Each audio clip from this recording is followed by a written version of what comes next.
जंगल का राजा शेर कभी गीदड़ों की आवाज से नहीं डरता। लेकिन सोचिए, अगर शेर को ही कुछ समय के लिए एक धुंध और अंधेरे ने घेर लिया हो तो, अगर सूरज पर ही ग्रहण लग जाए तो। सिंह राशि वालों, आप लोग सूर्य की राशि वाले हैं। आप में तेज है, आप में नेतृत्व क्षमता है, लेकिन 13 फरवरी से 14 अप्रैल तक का समय सीधा सीधा अगर कहूं तो एक टेस्ट है। धैर्य की परीक्षा, रिश्तों की परीक्षा, अहंकार की परीक्षा। अब इसे एक साधारण तरीके से लॉजिक से अगर आपको समझाऊं साथियों, तो पहला बड़ा बदलाव जो है वो 13 फरवरी को आ रहा है। सूर्य आपके 7वें भाव में प्रवेश करेंगे, 7th हाउस में। 7th हाउस क्या है? मैरिज का, पार्टनरशिप का, पब्लिक इमेज का। यानी सारी दुनिया आपको कैसा देखती है और आपके जीवन साथी आपको कैसे देखते हैं। और मजे की बात यह है कि यहां पर इस 7वें घर में पहले से ही राहु देव विराजमान है। अब सूर्य और राहु का एक साथ मिलना एक ही घर में, ये क्या होगा? ये बनाएगा ग्रहण योग। मतलब इसका साफ है, आपकी कुंडली से आपकी पहचान धुंधली करने की कोशिश की जाएगी। कोई आपको गलत समझेगा, कोई आपकी बात को तोड़ मरोड़ कर सामने रखेगा। ऑफिस में पीठ पीछे आपके बारे में बातें हुआ करेंगी, रिश्तों में बेवजह के शक हुआ करेंगे। और ये सब क्यों होगा?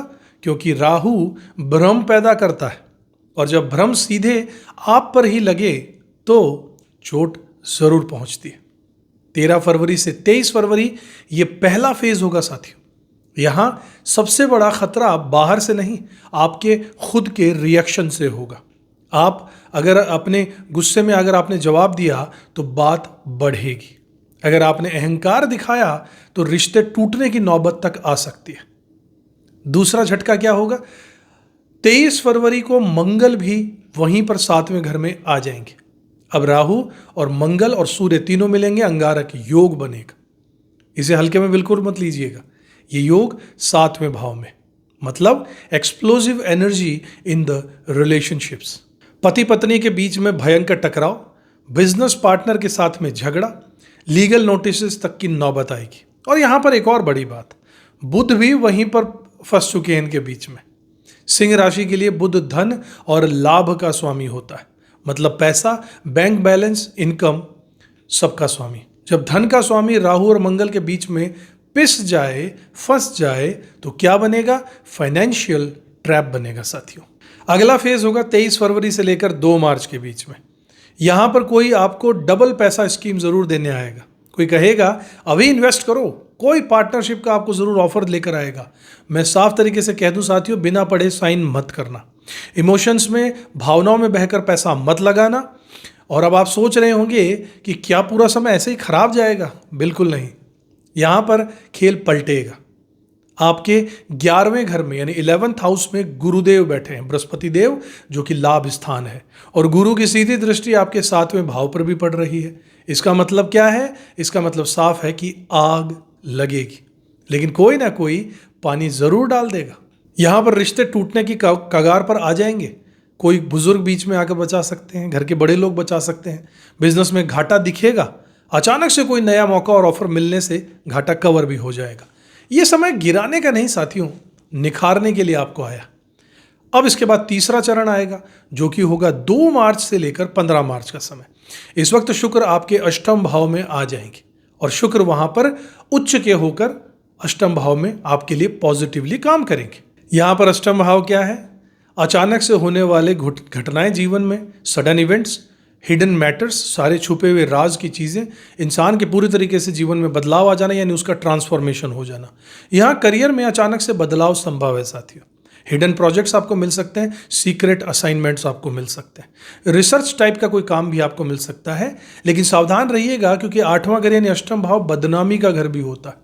शुक्र उच्च का है तो आकर्षण आपका जरूर बढ़ेगा, लेकिन अगर आप गलत दिशा में गए तो स्कैंडल भी बड़ा होगा। इसलिए कैरेक्टर को स्ट्रांग रखना। और 15 मार्च से लेकर 14 अप्रैल का जो लास्ट फेज होगा, यहां पर सूर्य आपके 8वें घर में आ जाएगा, और वहां पर शनि पहले से तैयार बैठे हैं युति बनाने के लिए। सूर्य और शनि की युति एक राजा और एक कर्मफल का दाता, दोनों ही 8वें घर में बैठे हैं। यहां पर आपका ईगो टूटेगा। यहाँ रियलिटी सामने आएगी, एनर्जी कम होती चली जाएगी, थकान, हड्डियों में दर्द, हार्ट रिलेटेड इश्यूज का डर। मेडिकल चेकअप यहाँ पर बिल्कुल मत टालना। अगर किसी इलीगल काम में इन्वॉल्व हुए हो तो ये समय सरकारी नोटिस का भी हो सकता है। लेकिन अब सिक्के का दूसरा पहलू आपको बताता हूँ। 8वां घर सिर्फ संकट ही नहीं है, ये पुनर्जन्म भी होता है।